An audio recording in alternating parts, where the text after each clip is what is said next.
The silence of space wasn't peaceful. It was mocking, loud in its emptiness. I floated there, half dead, half awake, completely forgotten. The oxygen warning blinked red on my HUD. Not that it mattered anymore. My crew was gone. The dropship was shredded in half, and I was just a piece of meat in a torn-up EVA suit, drifting like trash in orbit over a planet no one cared about. We'd been sold out. I knew it the second the orbital flak system didn't engage. We weren't even supposed to land on Zarin 4 without suppression fire. Someone back at command signed the death warrant. Someone with brass and just enough cowardice to bury the truth.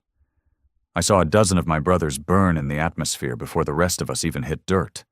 And when we did, those bastards were already waiting. Zern Dominion.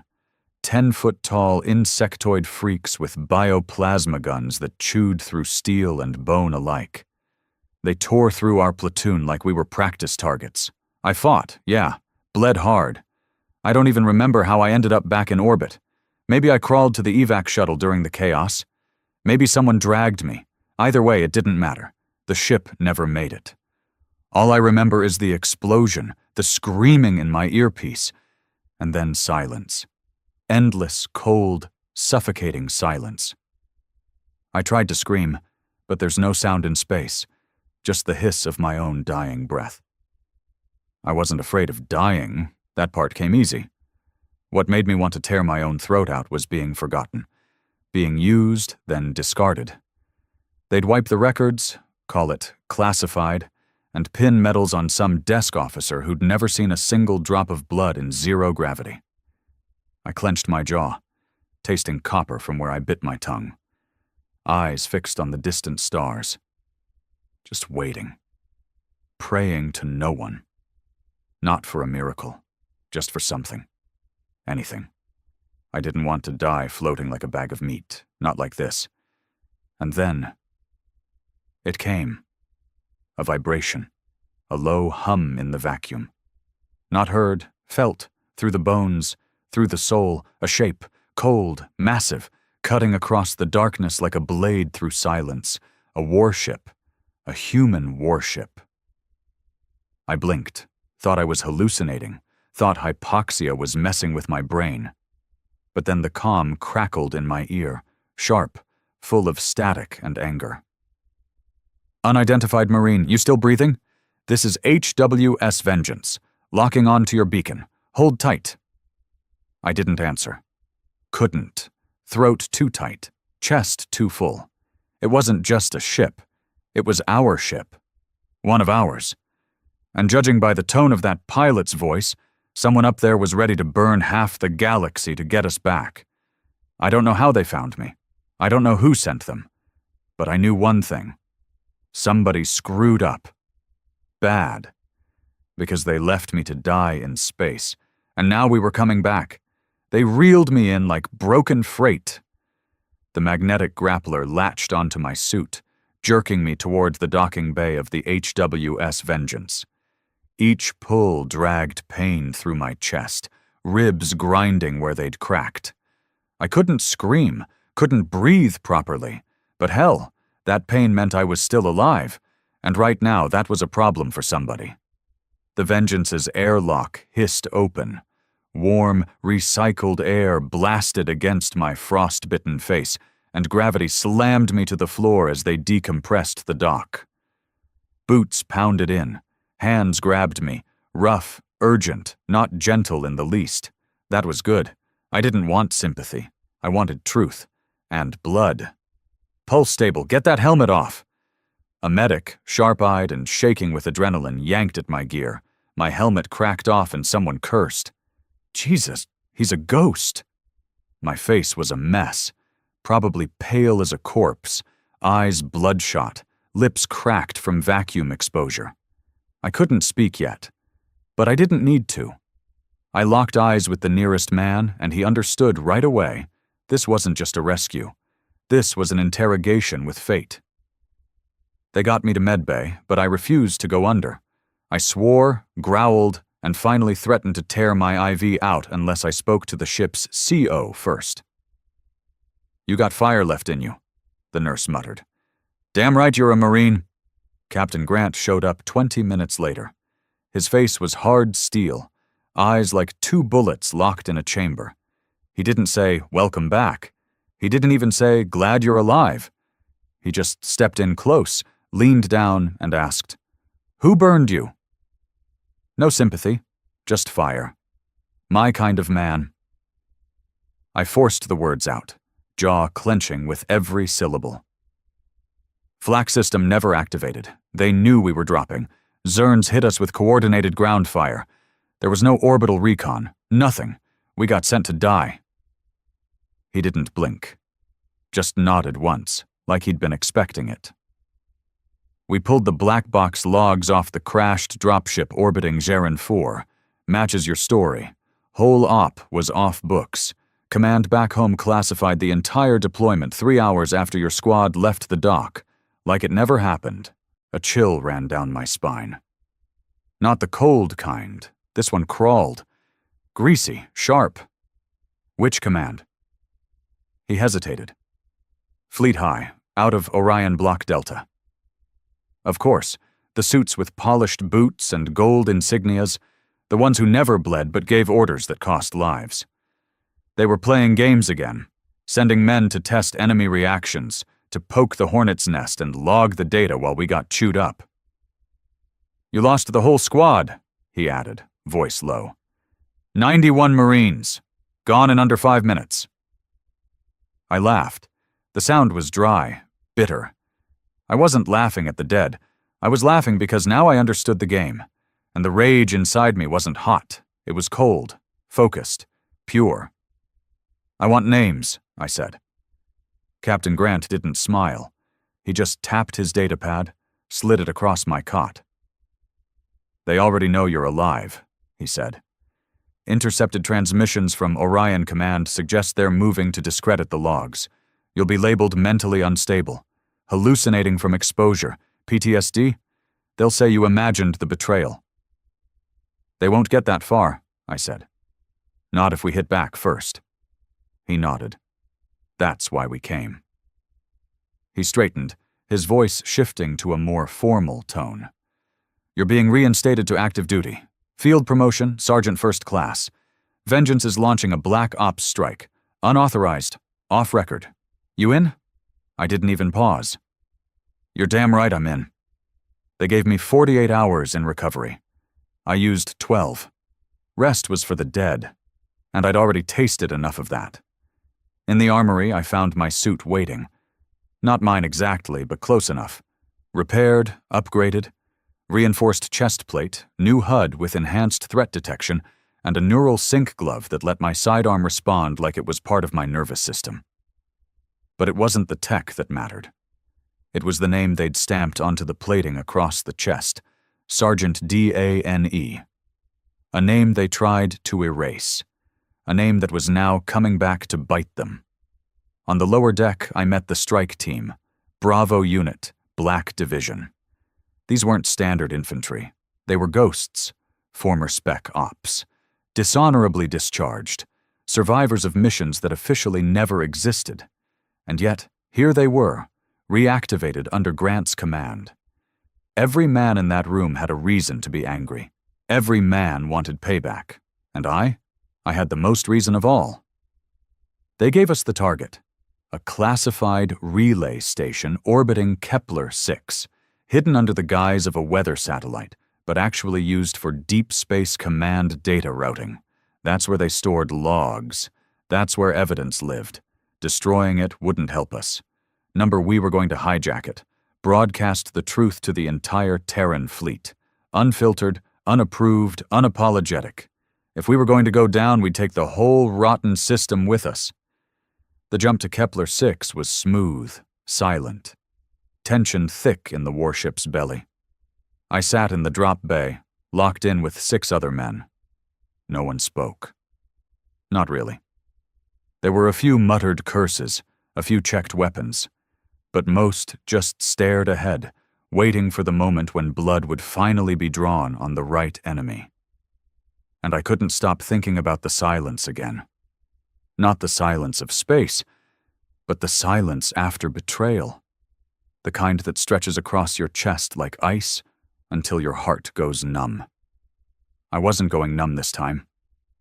The drop alarm buzzed once. Prepare for breach. No survivors on the other side.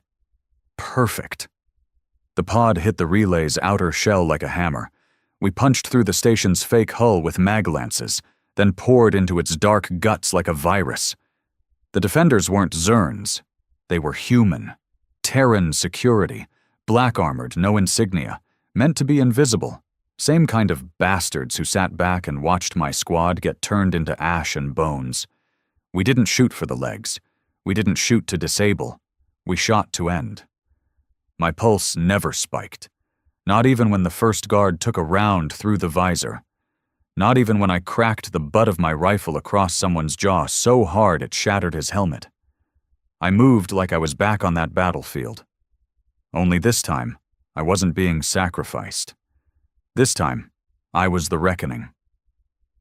We took the station in under 6 minutes. Clean. Bloody. Righteous. I moved straight to the data core, tore out the encryption manager, and hard-linked it to our ship's relay. Grant's voice echoed in my ear. Go loud, all of it. Let them choke on the truth. I uploaded the logs. Every casualty report they buried, every comm they blocked, every report we sent from Zarin 4 that got flagged and deleted. Names, ranks, orders, and I added one thing of my own.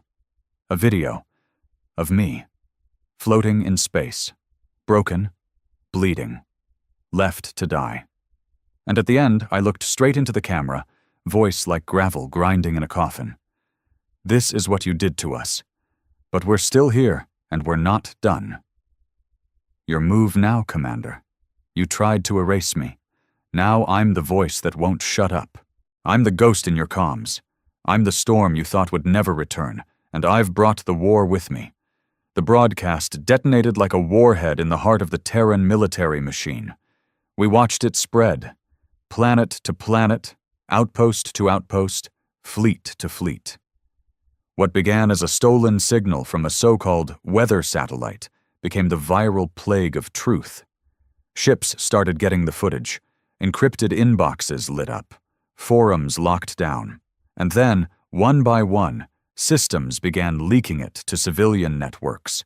No one could stop it, not anymore. The bastards at Orion Block Delta tried, of course. They scrubbed feeds, threatened news drones, pulled entire communication arrays offline. But it was too late. You can't unring a bell, and you sure as hell can't silence the voice of a Marine who came back from the grave. And I wasn't the only one speaking now. Turns out my little truth bomb ignited a firestorm across half the outer sectors. Other survivors started crawling out from under the weight of the lies.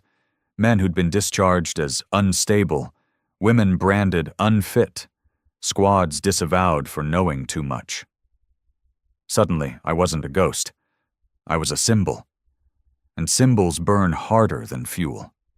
Inside the Vengeance, things turned tense fast. Grant kept us moving, never in one system for more than 6 hours. The second they traced our jump signature, they'd send hunters. And the kind of hunters Orion Command used weren't the usual cruisers or recon ships. They sent cleaners, strike teams loaded with gas cannons, neural disruptors, and zero regard for Geneva Conventions. They didn't come to negotiate. They came to wipe.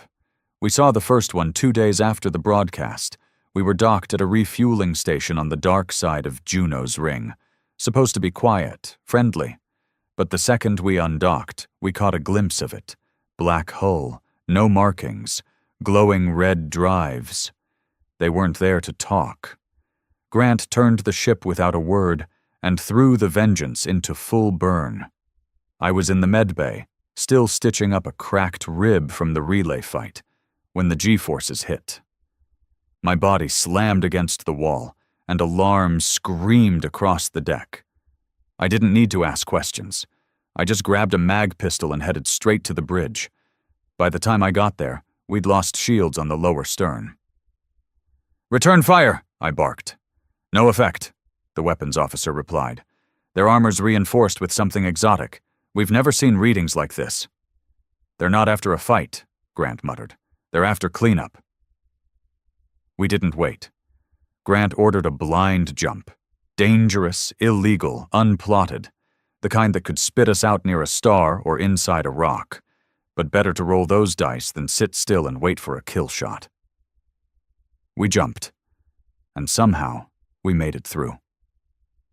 Came out in the debris field of an abandoned mining colony, somewhere in no man's space between Vega and Zora's spine. There were no charts for this place, just rocks, ghosts, and wrecks. It became our hiding place, our base of operation, our war room, because now, this wasn't about escape anymore. It was about bringing down the system. I met Rhett in that field.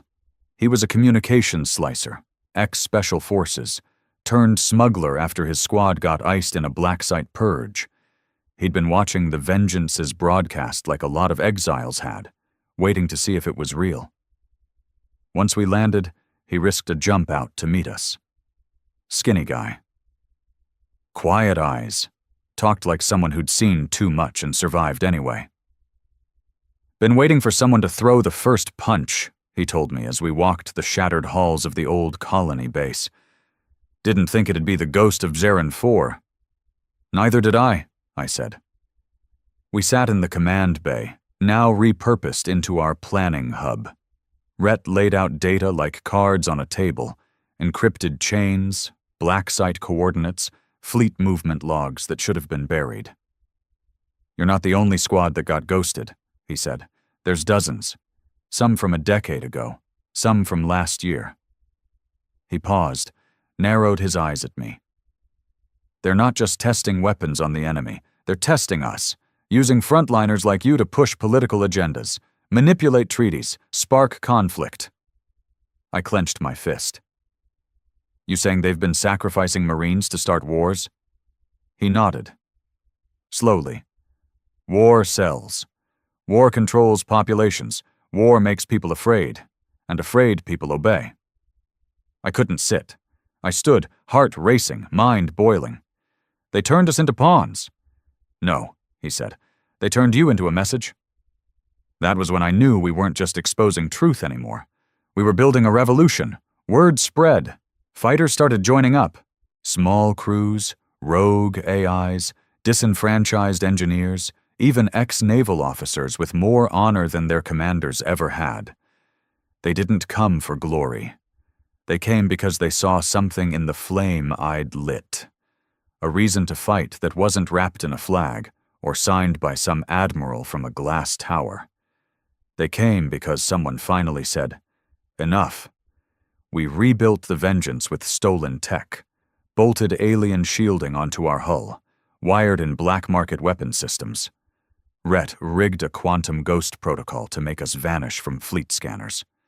We became a phantom warship, a floating nightmare to command, and a symbol to every boot on the ground who'd ever been ordered into hell by a man who never bled. And then came the signal. A fragment, a call for help. From a place no one had heard from in years, Theta 9. It used to be a Terran military science lab. Off limits, shut down after incident reports. Now it was calling for aid. One word repeated over and over again, embedded in a data loop. Survivors. I didn't hesitate. Grant didn't either. "They'll expect us to go," he said. "It's a trap." "Maybe," I answered.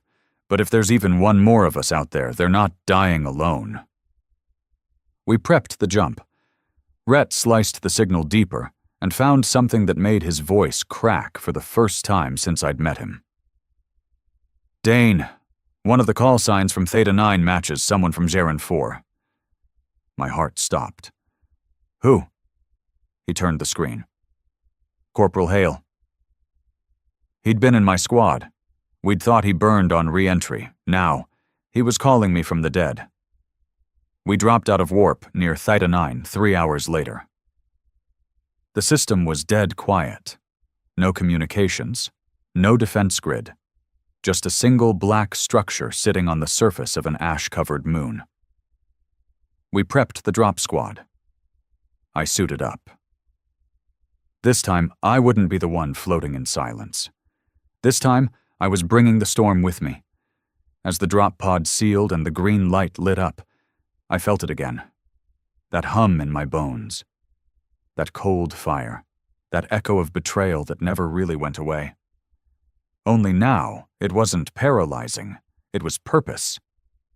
The pod launched, burning through the thin atmosphere, kicking up clouds of dust as it slammed into the surface beside the Theta 9 facility. The hatch blew open. I stepped out. Pulse steady. Weapon ready. And for the first time since they left me to die, I was the one doing the hunting. Theta 9 was dead quiet on the outside. No gunfire, no signs of battle, no distress beacons, just that black facility squatting like a tumor on the ash-covered moon. But inside was rot. We breached the outer doors with plasma cutters. The metal hissed, then gave way with a screech that echoed across the barren rock. 4 of us moved in. Me, Rhett, Grant, and a sniper named Vic. We came in silent, weapons raised, HUDs synced. The moment we crossed into the main corridor, the stench hit us. Rotting meat, burnt circuitry, and something else. Chemical, synthetic. Like sterilizer that had given up. The walls were white once, probably. Now they were a mix of soot and something darker. Dried blood. Acid burns. Scratch marks, deep and wide. Something had gone very wrong here. We found the first body near the elevator shaft, still in uniform. No helmet. His eyes were wide open, lips frozen in a scream, half his throat melted. A tag hung from his chest. Lieutenant Cross, research lead. Vic kneeled beside him. No bullet wounds, he said, but his comm was fried from the inside. Neural feedback, maybe. They did this to their own. I kept walking, past more bodies. Scientists, soldiers, not a single Zern in sight. Whatever killed these people, it wasn't alien. It was homegrown. We reached the command center. Rhett patched into the terminal. His fingers moved fast, too fast, like his hands already knew the system. Within seconds, screens lit up. Logs scrolling faster than we could read. Then a holo popped up, and my stomach turned. It was a feed, recorded 3 weeks ago. A dimly lit room, one chair in the center, a man strapped to it, barely alive, his uniform torn, his face bruised beyond recognition. But I knew that voice, that slouched posture. That was Hale, Corporal Hale. My brother from Zeren 4, he was alive, he had made it. But whatever they'd done to him here, it wasn't rescue. Test subject Theta 902 confirms atmospheric survival under Zern bioplasma exposure, a voice said from off-screen. Cold, clinical. Then came the question. Subject, do you remember the events of Operation Dustwind? Hale blinked slowly. His lips moved, barely audible. We were betrayed. Then static, screaming, the feed cut off. The room went silent. I stared at the frozen frame. Hale's face, bloody, broken, but alive. Still holding on. Rhett looked at me. They brought him here to test him. They're experimenting on survivors. Seeing what makes you tick. What makes you survive the impossible. They're using us like rats, I whispered.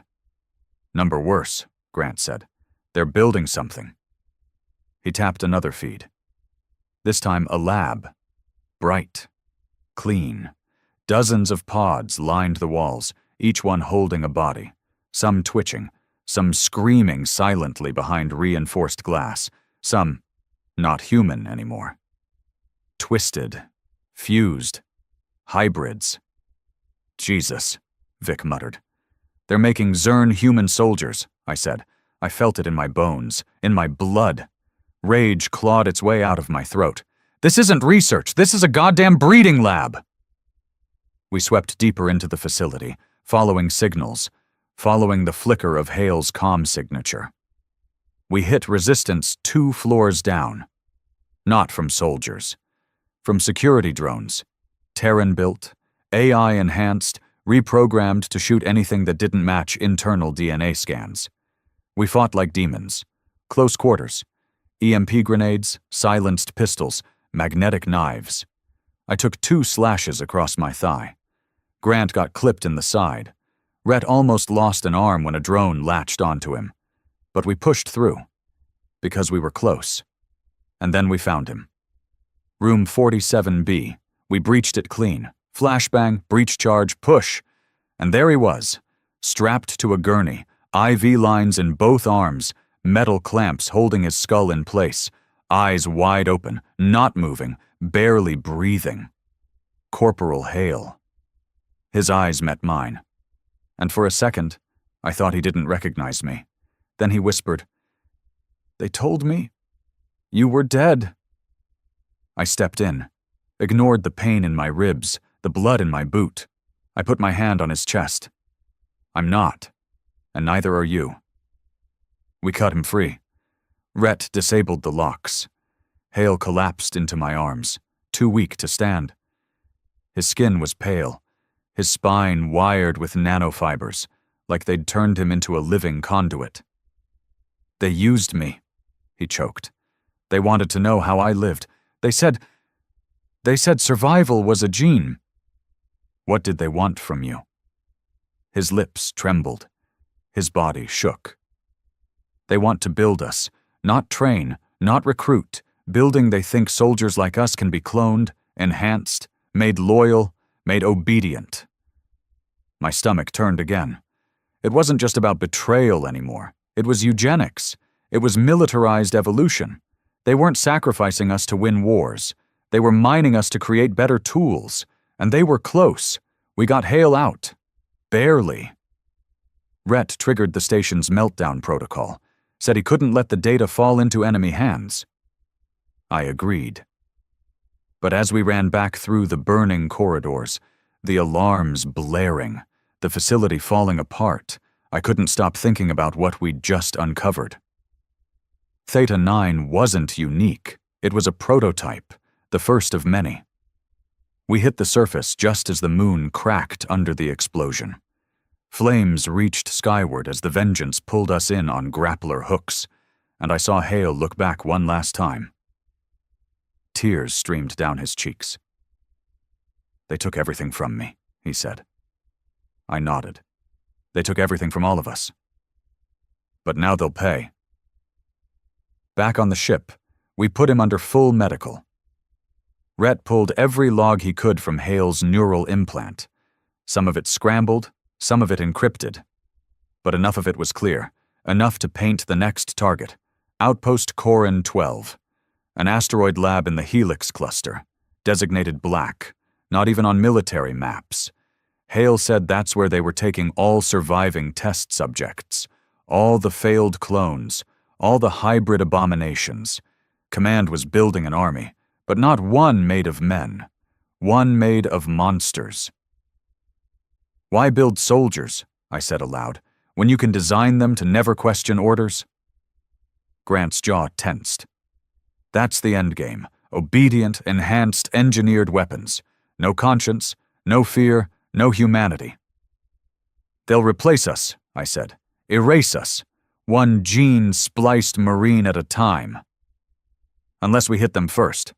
I turned to the crew, to Rhett, to Vic, to every broken soul who signed on for this ship of ghosts. "We take the fight to them. We burn their labs. We expose every project, every experiment, every graveyard they built from our bones." I looked into the lens of the Vengeance's comm hub. "They left us to die. Now we're coming back, not for justice, for vengeance. And this time the whole galaxy will hear us scream." The moment we entered Helix cluster space, it felt wrong. Not just tense, unnatural, the kind of silence that doesn't belong in a living part of the galaxy. Corin 12 hung there in the void, tethered to a string of asteroid fragments like a spider curled up in its web.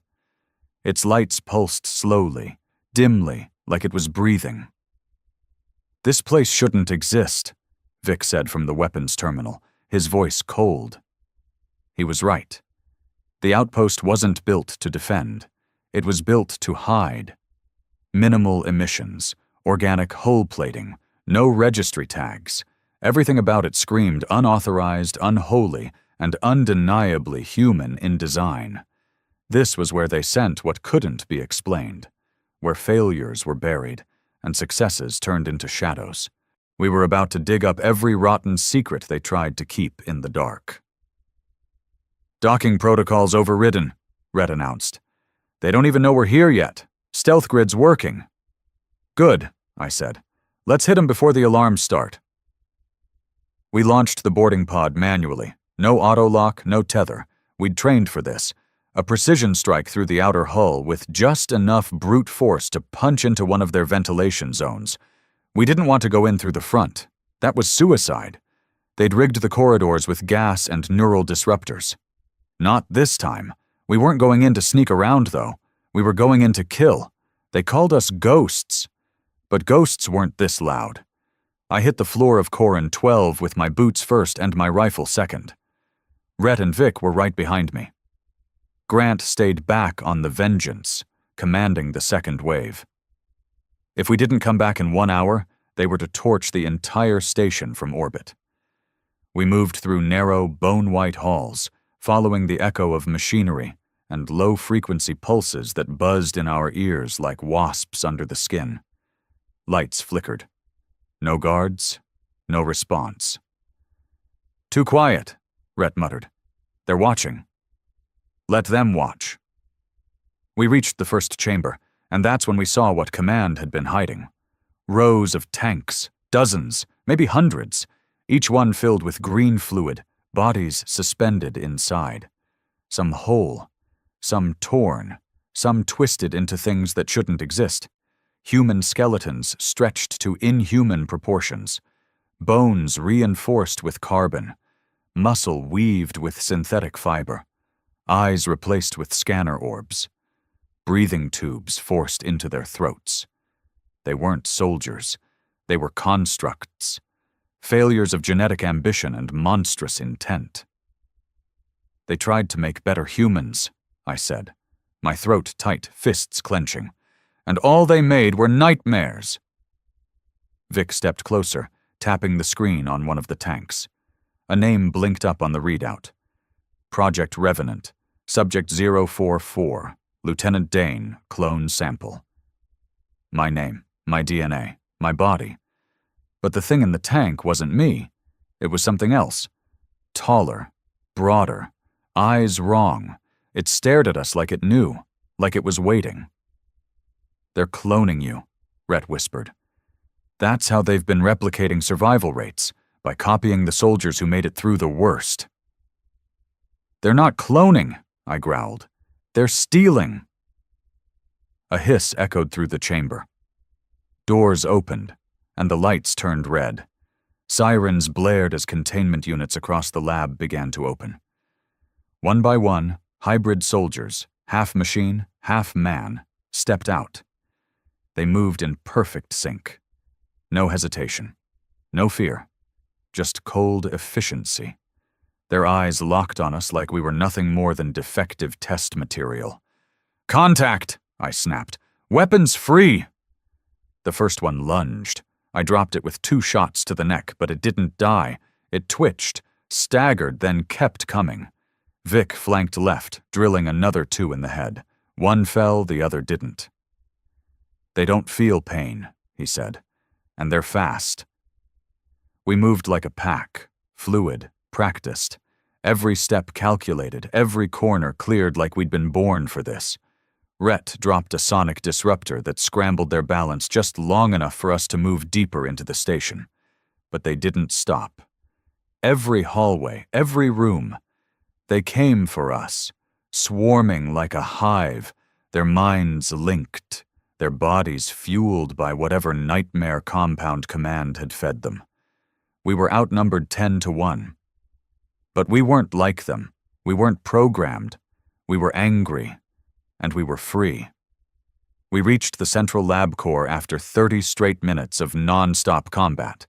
Blood on our boots, smoke in our lungs, ammo running low, but something pulled us forward. A signal, Hale's voice, buried deep in a repeating transmission. Room A9, stop them. Don't let them finish. I saw it. God help us all. It wasn't just test subjects anymore.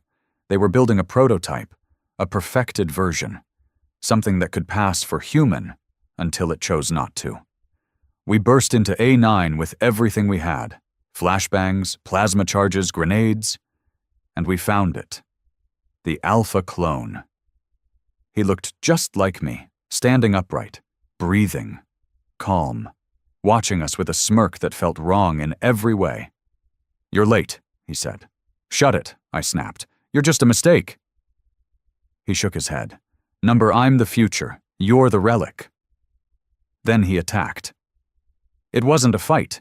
It was a war in 10 seconds. He moved like a demon, faster than me, stronger. He knew my moves before I made them. I fired point blank. He dodged. Hit me once. I flew back into a wall. Pain shot through my ribs. Again. Always the damn ribs. Vic fired at him.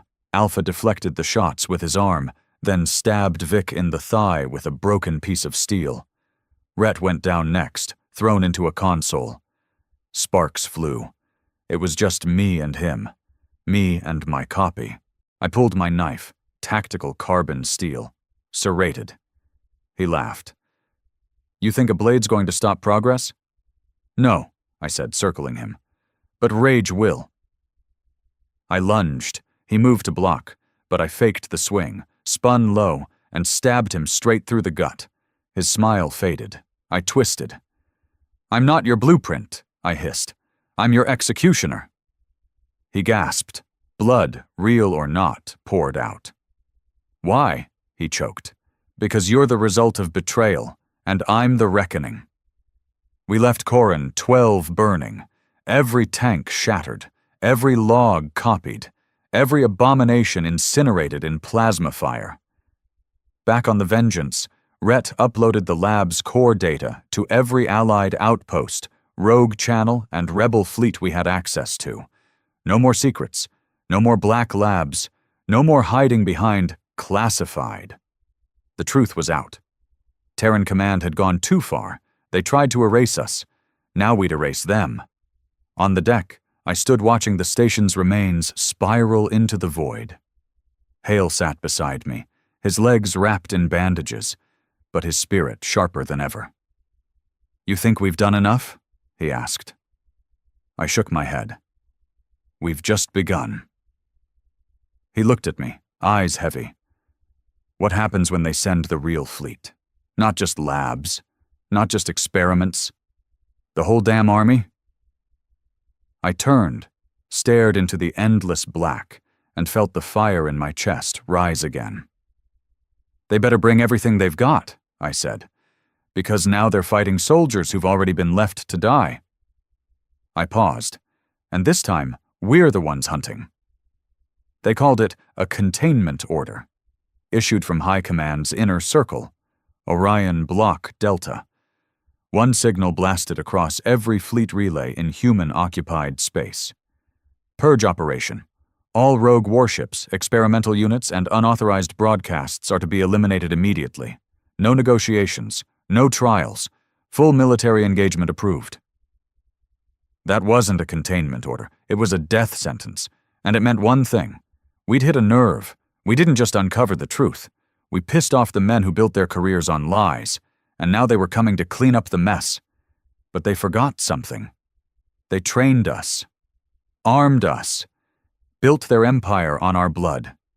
And we weren't done bleeding yet. We didn't run. Instead, we sent our own signal, ripped from the data Rhett stole off Corin 12, coordinates, proof, footage, evidence. All of it bundled into a single transmission and broadcast to every sympathetic outpost, rogue commander, black ops unit, and shadow ally still breathing. The message was clear. They left us to die. We came back. Now we burn it all. They came to us in waves, old warships, repurposed mining vessels, hidden research barges rearmed with stolen plasma torpedoes, ghost crews from failed missions, Even old Earth colonials who hadn't flown a real combat op in years.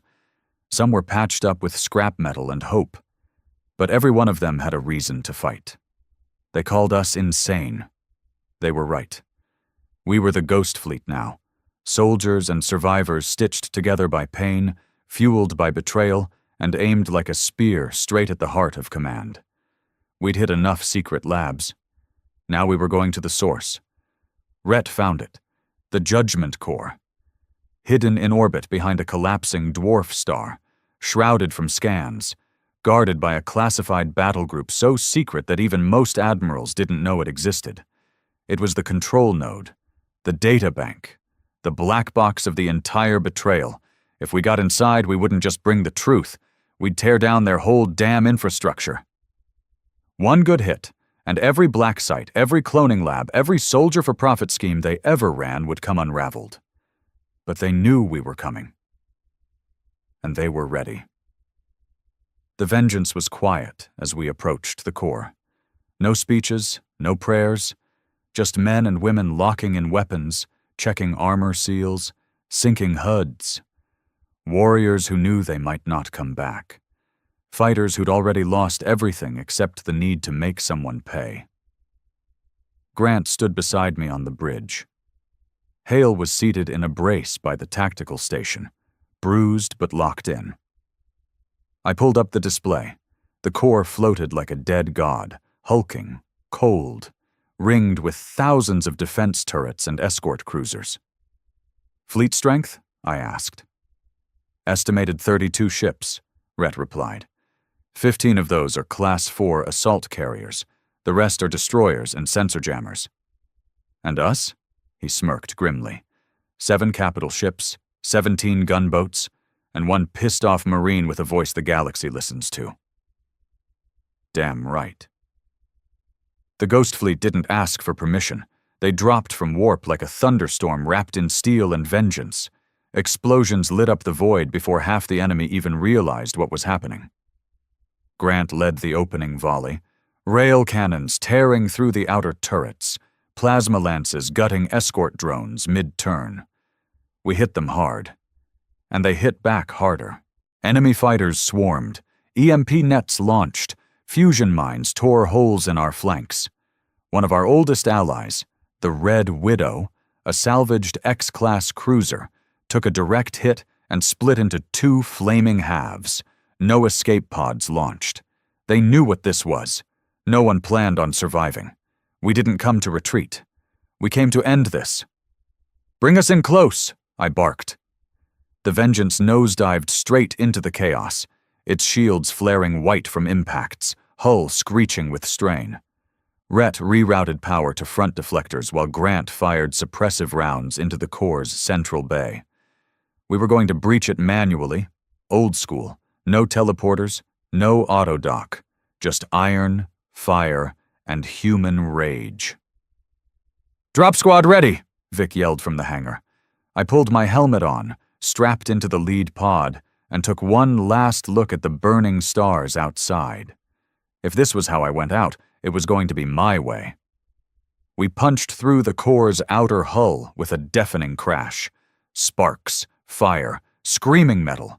The bay was already crawling with defenders, black-armored special units, trained not just to kill but to erase.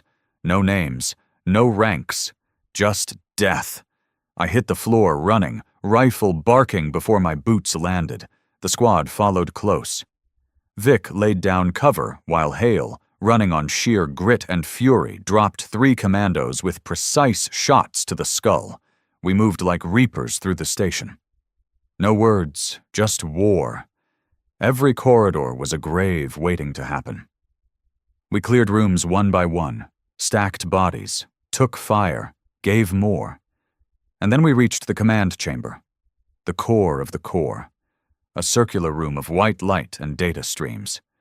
At the center, floating in a field of energy, was the server tower, the spine of the entire Terran shadow network. And guarding it was the bastard himself, Admiral Varric, the man who signed off on Jaren 4, the man who turned survival into product, the architect of the lie. He turned to face us, calm, hands clasped behind his back. "I had a feeling you'd come," he said. "Good," I replied. "Now you die with it." He smiled. Not like a man afraid, like a man ready. "You don't understand," he said. "You've exposed some of it, sure. But this system isn't just mine. It's bigger than me, bigger than you. Kill me and someone else takes my place. Burn this station and a dozen others keep the fires lit." I walked closer. "You're not wrong." He blinked. I raised my weapon, pointed it at the tower behind him. "I'm not here to end you, Varric. I'm here to end the whole system." And I fired. The bullet passed straight through his shoulder. He screamed. But it was just a warning. Behind him, the server sparked. Cables burst. The tower cracked. Rhett hacked in and started dumping every log into the ghost net. Our network of rebel-linked nodes scattered across the galaxy. Command couldn't stop it now. Their lies, their experiments, their betrayals, it was all going public. "You'll plunge the system into chaos," Varric croaked. I walked up to him, kneeled beside his bleeding body. "You plunged us into hell first." He spit blood. "You think this'll bring peace?" "No," I said, standing. "But it'll bring justice." We evacuated under fire. The Vengeance ripped us off the core with seconds to spare before the self-destruct system Varric triggered went critical. Hale pulled the last of us up through the loading bay just as the station exploded in a silent, majestic bloom of fire and memory. No more core, no more data. But it didn't matter. The ghost net had it all. Within hours, the feeds were alive. News drones, encrypted signals, angry broadcasts from rebel captains, entire Terran colonies turning against local garrisons, whole battalions refusing orders, Marines painting over their insignias with black marks in honor of the Ghost Fleet. The Empire cracked, and for the first time in decades, we made it bleed. Back in my quarters, I sat in silence. No medals, no cheers, just names carved into the wall, my brothers, my squad, the dead. Hale walked in, slow, still limping. He stood beside me. "We did it," he said softly. I nodded. "Started it anyway." He placed a hand on my shoulder. "What now?" I looked up at the stars, the broken sky, and I smiled. "Now we keep going. For every man they erased, for every soul they cloned, for every one of us they left behind." I paused. "We become the nightmare they tried to create." You'd think when the Empire breaks, people celebrate. They don't. They panic. They scramble for meaning, for order, for a new enemy to fear once the mask of the old one's ripped off. That's the problem with tearing down monsters. There's always something darker lurking behind them. The truth was out. The GhostNet carried every last dirty file across the stars. Zarin 4, Theta 9, Corin 12, the clone labs, the genetic programs, the body dumps, all of it. It sparked revolts. It burned fleets. It inspired the forgotten. But it also opened the floodgates. Now everyone wanted blood. Not just soldiers like us. Not just the Ghost Fleet. Everyone. Civilian uprisings boiled over in fringe colonies. Whole cities lit their military outposts on fire. Loyalist governors vanished. Mercenary companies flipped sides. Spaceports locked down. Some of the surviving black site directors tried to flee the inner systems. Didn't get far. The rebels hunted them down, one by one.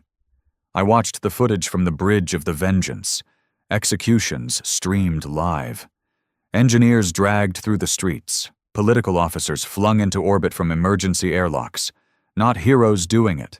Not soldiers with rank. Just people. People like us. Burned, used, broken. But they had no chain of command, no code, just vengeance. It wasn't justice. It was chaos. Grant leaned over the nav console, watching it all in silence. "They're eating themselves now," he muttered. "We lit the fire," I said, "and now it's burning too hot to hold." Rhett picked up the signal 3 days later. fragmented, encrypted with a protocol we hadn't seen before. It came from outside the human grid, way outside, deep void, beyond the mapped fringe, a ghost frequency bouncing off dark matter anomalies. That wasn't normal. He ran a brute force decrypt, took 6 hours and one burnt-out core processor. What came out wasn't a message. It was a warning. "They are coming! They aren't human! Project Ascendant failed! Shut it down! Shut everything down!" The voice wasn't familiar. It was scrambled, distorted. But the panic in it, that was real. Rhett paled as he ran diagnostics on the signal origin. "You're not going to like this," he said. "Try me." He pulled up the star chart. The source came from a sector labeled Erebus Depth, a cold void past even Zern territory, a place no sane mission went. But Terran Command had, because buried in one of the last data packets from the core was a classified directive, Project Ascendant, Erebus Site 9. Status, prototype containment compromised. Risk level, extinction. We were exhausted, beat to hell, running on borrowed time and stolen tech. But we knew what this was. Command hadn't just been building super soldiers. They were trying to reach beyond human, beyond biology, beyond comprehension. Cloning was phase 1. Hybridization was phase 2. Ascendant was phase 3. Ascendant wasn't about creating soldiers, I muttered. It was about replacing humanity. Hale stood behind me, arms crossed, face grim. "They tried to play God, and now something's coming for them." Grant slammed his fist on the console. "We can't let that thing out." He was right. This wasn't a black site problem anymore. This was existential. If something from Erebus got loose, and if that broken message was anything to go by, it wouldn't stop at high command. It would burn everything. We jumped to Erebus. Not with a fleet, not with reinforcements, just us. No time to wait. No one left to trust. We were the ones who opened this mess.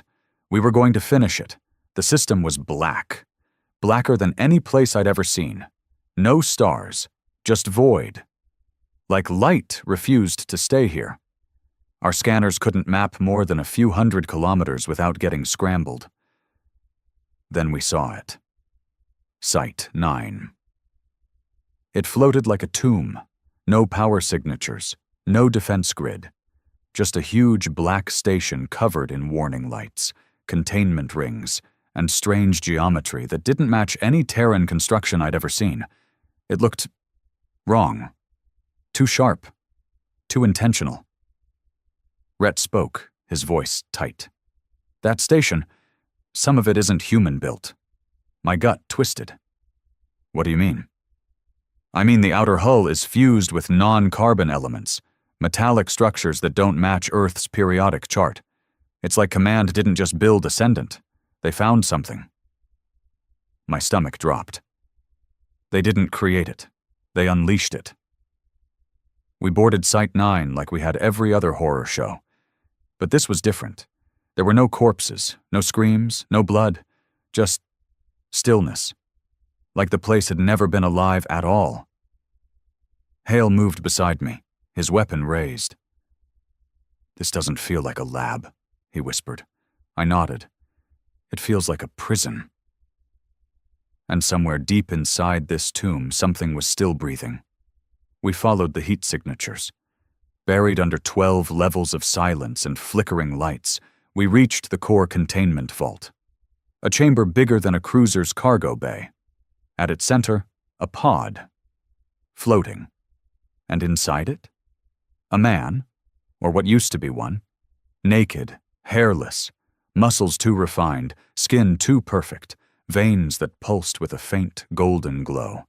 His eyes were closed, but his chest rose and fell with deep, slow breaths, like he was asleep, or dreaming. But it wasn't the body that chilled me. It was the feeling. I stood there, and every instinct in my body screamed. My hands shook, my mouth dried. Something in that pod didn't just feel dangerous, it felt ancient. like it didn't belong in this reality at all. Rhett pulled up the interface, sweating. "This is Subject 0, Ascendant Prime. Codename, Eidolon. He wasn't made here. He was found." Grant stepped forward. "Where?" Rhett swallowed. "An alien vault, buried under Europa's southern pole. He was entombed in a stasis crypt, dated tens of thousands of years before humans discovered fire." Silence. The truth was bigger than betrayal now. They hadn't just killed us. They hadn't just cloned us. They had dug up something older than war itself and tried to turn it into a weapon. And now it was waking up. The pod cracked, a single hairline fracture running down the center, then a hiss, then movement. His eyes opened. Not eyes, suns, golden, burning, no pupils, no whites, just fire trapped in flesh. And for the first time in a long, brutal war, I was afraid. He didn't speak. He looked at me, straight into me, and I felt something reach inside my chest, a voice, not in my ear, but in my head. "You are not ready," I fired, not to kill, just to test. The bullet froze in midair, stopped, hovered, then turned, slowly, deliberately. It pointed back at me. We ran. The containment field failed. Alarms screamed. Energy levels spiked. The gravity twisted. Rhett tried to override the controls. His fingers bled trying. "He's breaking the station!" he roared. We bolted. Gunfire useless. Reality bending behind us. Walls rippled. Steel turned soft. Lights bent toward the thing we woke up. And then, silence. The Vengeance reeled us in and jumped. No aiming, no calculations, just pure escape. We left Erebus burning behind us. But we knew it wasn't over. We hadn't killed the monster. We'd just opened the cage. Back aboard the ship, I sat with my head in my hands. The others were silent. No jokes, no war songs, just the kind of dread that lives in your bones. We hadn't ended the war. We'd just seen what was truly behind it. Hale stood beside me, hand on my shoulder. "If that thing comes for Earth..." I didn't let him finish. "It won't come. It'll call us to it." He didn't chase us. Eidolon didn't need to. When we jumped out of Erebus, we thought we had bought time. We hadn't. He was already moving, across systems, through void, into the places humans weren't meant to see. The ghost net flickered with strange anomalies. Ships disappearing, time delays across communication relays, gravitational fields bending around nothing. A dozen fleets tried to pursue him. None came back. And then came the visions. It started with dreams. Men waking up screaming. Pilots seeing things in the stars that weren't there. Engineers whispering in languages no one taught them. And always the same phrase repeated across scattered channels. The Ascendant sees. The Ascendant chooses. Whatever Eidolon was, it wasn't human. Maybe it never had been. Terran Command thought they could weaponize it. Now it was rewriting reality from the inside out. Rhett described it best, sitting at the Vengeance's tactical station, eyes bloodshot from sleepless nights. He's not using tech. He's not attacking in the ways we understand. He's redefining physics, rewriting biology. The rules don't apply to him anymore. "Can he be killed?" I asked. Rhett's hands trembled. "I don't think so." But we were going to try anyway, because this wasn't just about vengeance anymore. This was survival, species survival. And if someone had to make the last shot, it was going to be me. The Ghost Fleet, what remained of it, rallied near the dying sun of Hydra Prime. Only 15 ships now, half of them running on spare parts and patched engines. But they came. Every one of them. Broken warriors, forgotten soldiers, survivors of wars no one remembered, and battles that were never recorded. They weren't there for glory. They were there to finish what they started. I stood in the Vengeance's hangar, watching crews load weapons, patch hulls, gear up for something they couldn't even understand. Hale joined me, his leg now permanently braced. He looked like hell, but his grip on his rifle hadn't weakened a bit. "You know we're not coming back," he said. I nodded. "Doesn't matter." He gave a dry smile. "Good." And then he came. Not in a ship. Not through jump space. He simply arrived.